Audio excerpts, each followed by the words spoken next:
Hey, Stevie out here doing the Junkyard Crawl with friends, or with help from our friends at High Octane Classics in Auburn, Massachusetts. Thank you. This is 1978 right here, a Ford Fairmont station wagon. Now, you got to remember that in 1970, Detroit was gung-ho on bigger, better, more horsepower. The muscle car era was in full bloom. But for 1973, something happened that shocked the entire globe. The first Arab oil embargo. OPEC, the oil-producing emirate countries, decided to turn off the spigot and let America know that, hey, they had some say in global politics, and if we don't like what you're doing in other parts of the world, we're going to shut off the spigot. So gasoline went sky high from 30 cents a gallon to $1 a gallon. There were shortages, oil tankers were parked off the coast, and Detroit and the rest of the world thought the end was near. We got to start building small cars. So Ford took the bait, which they should have, and decided to do something about it. That was the Fairmont, which basically was Ford's first engineered from scratch car to be as light, tight, and economical as possible. Now, this is kind of a contrast in terms. It's a wagon, but it's also a Fairmont. Now, the Fairmont was the beginning of the Fox platform, and if you like your Fox Mustangs from 79 through, 92, 93, over I go, then you'll certainly like the Fairmont, because the Fairmont came out in 78, Fox Mustang in 79, and the Fairmont rides on a 105-inch wheelbase, the Fox Mustang on 100 inches. They're the same car under the skin, shorter wheelbase on the Mustang, and believe it or not, the Mustang is a taller cowl by about an inch, which allowed the stylist to give it a more dramatic sloping grille and hood line. But again, under the skin, the Fairmont and the Mustang Fox are kind of the same thing. Now, this one here, I can't open the hood, but we'll find out this isn't mine, so I'm not going to beat on it. But with that said, this has the basic 2-headlight grille. There was something called the Fairmont Futura, which had an upgrade style, which had 4 headlights up front. So 2 different grilles to identify what level of Fairmont you bought. So again, this has aluminum bumpers, which in 1963 would have been a sign of a Ford lightweight or a Thunderbolt, the first half of production before they went to fiberglass. But by this point in time, Ford was so conscious of cutting weight that aluminum bumpers were standard equipment on every Fairmont. Now, this is Car and Driver magazine right here, and this is the September 77 issue, which was previewing the world a new Fairmont for 1978. Fairmont, Ford builds a sedan for the 80s, and it's great. Well, okay, but again, let's look inside, and here we have it. Ford Fairmont. Ford builds a Volvo, and it works. That was high praise. Again, Don Sherman, a very respected writer, and we have it here. Back in the fall of 74, the energy crisis was a year old. Fuel prices are up 40% and climbing. The feds had announced their new fuel economy measurements and were scratching around for a way to get their regulating paws into the gas mileage game. Became CAFE, Corporate Average Fuel Economy. So how we have here, the size of the forward box of this body is exceptionally long and tall to house Ford's ancient 250 cubic inch inline 6, even though this engine won't be used in the Fairmont. Instead, the marketing plan has Ford's 200 cubic inch 6 powering 55% of the first year's projected volume of 687,000 cars. The 302 Cleveland V8, which is actually a Windsor, he got it wrong, but that's okay, with a 2-barrel carburetor, is targeted for 30%, although this could slip substantially if Ford encounters difficulty making the required by law 78 CAFE fuel economy average of 18 miles per gallon. The made in Lima, Ohio 2.3 liter 4 is planned for 15% of applications this year.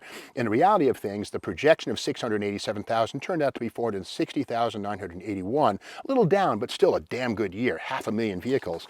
And finally here, their car, this test was, our test car's 302 made this Fairmont the sprightliest Ford we have tested in years. It would chirp its tires convincingly off the line, march smartly to 60 miles per hour in well under 10 seconds, and click off 17-second 80 mile per hour quarter miles all day long. We measured 106 miles per hour flat out, which should give us, the housewives, plenty of zip on their daily rounds. So again, Fairmont was a big deal for Ford. These were built from 1978 through 1983. The Granada spin-off was part of the family as well. Now, this one here has the optional shades on the doors, but to get to the meat of the matter, what engine's under the hood? Well, for that we go to the VIN on the door. We now look at that. In the 5th spot, we'll see an F right there. This is a 302, as wild as it got. That was a $319 option. Other details, we see the DSO 13, the New York zone, transmission W means the C4 automatic. The axle, that means an open 2.47 to 1 ratio highway gear. Rear axle, probably a 7.6 piece. Inside, this one has the automatic, as we saw. And these could be had with a 4-speed, but not with the 302. The 2.34 popper and the 200 cubic inch 6-banger could be had with a 4-speed, which had overdrive. But inside we see that dreaded 85 mile an hour speedometer, which is a mandate as of September, I believe, of 1978. And so a lot of these cars, they could actually go more, as we see this thing went, what, 90 miles an hour or something like that. Don Sherman tested it. But again, as a wagon, this has a nice full interior for the family to get around. And of course, in 1978, when this thing was built, minivans were still about a decade away. So if you wanted a family car to go to the soccer game, get the kids to school, go shopping, you got yourself a wagon. I mean, you could have bought a Ford Bronco or maybe a Chevy Suburban, much larger, much thirstier. And you got to remember, the gas at this point in time went to about $1 a gallon, which was budget breaking for a lot of families. And one thing about these, we can see this one here has aftermarket replacement wheel covers. These are replicas of the Ford Fairmont hubcap, but these are actually simplified. The original wheel covers had some plastic and some metal in them. They must have been lost. These are like fake J.C. Whitneys. They're rusted. They grab the honeycomb look of the original wheel cover. But speaking of rust, here on the door we see the yellow sticker of Z-Bart. This vehicle is rust-proof by Z-Bart. These little circular holes right here, these are rubber plugs right there, and they say Z-Bart in them. Did it work? You tell me. The idea with this was that the guys would drill holes in your car and then put a wand inside the door or the rockers and then spray hot wax, which would then melt and congeal and protect the inner surfaces from corrosion from the inside out. Well, we all know that most rust happens from the outside in, and Z-Bart had its place, as did Rusty Jones. I remember the TV ads, hello Rusty Jones, goodbye Rusty cars. Well, you know, rust wins in the end. Just ask Neil Young, he knows all about it. So this one here has rusted away, but one beautiful thing about V8 Fairmont wagons is the rear coil springs. They're the stiffest and tallest of the bunch. If you have a 5-liter Mustang and you have big slicks in the back, need some extra clearance for them, get yourself a V8 Fairmont station wagon, grab the coil springs out of the back, and you'll get about another inch of ride height out of the tail of that thing to clear your slicks and keep from cutting them on the fender lips. Again, this one has the optional roof rack, does not have the air deflector, and again, this is a 2-seat wagon. Tailgate comes up, and I do like the fake wood trim. Very American, very, I don't know, very country club. Something restful about it. They say, oh, look at this, a little snake skin right here. That's cute. I wonder where the rest of this thing is. Anyway, in the back, there is the carpeted cargo area, some loose parts, and some rocker trim from some other application, but a nicely finished hard vinyl in the back of this thing, carpeting extending all the way to the back.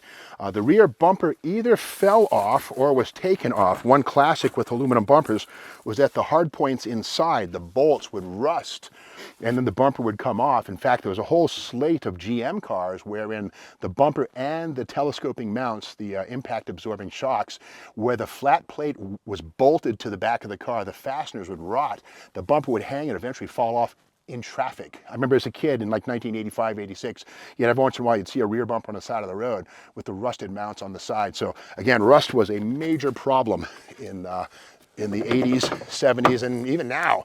It's probably the #1 enemy of old cars. But that's the story of the first year Ford Fairmont. Basically a Fox Mustang with a bigger body and a longer wheelbase, same rear suspension, same front suspension.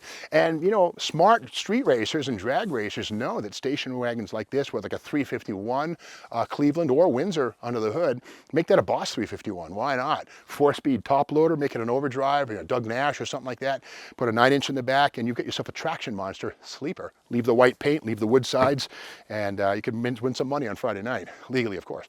But that's the story of how Fairmont was Ford's first foray into front-engine rear-wheel drive downsizing. Of course, Chevrolet played the game as well with the Malibu in 78. Full-size Impalas went down in 77. So downsizing was the answer to the OPEC problem. And of course, today we continue as much as we can in the auto industry to build lightness in the cars. But now with rollover standards, airbags, side impact stuff, cars have never really been heavier.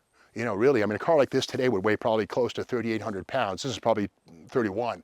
So with that said, modern cars are heavier than they need to be, but we have we have overdrive, we have all kinds of things to save fuel, so they're cleaner and more efficient than you'd expect them to be. But the downsizing thing really wasn't the answer in the long term. But it saved the day for Ford back then, and again, 500,000 of these things sold in '78 alone, so this was the answer for the time.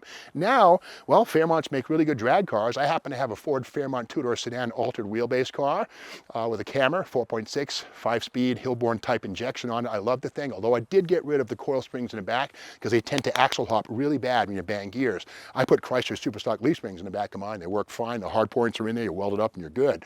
But again, the Fairmont is the unsung Mustang, if you will. And this wagon is one of a handful built, not a lot with the 302.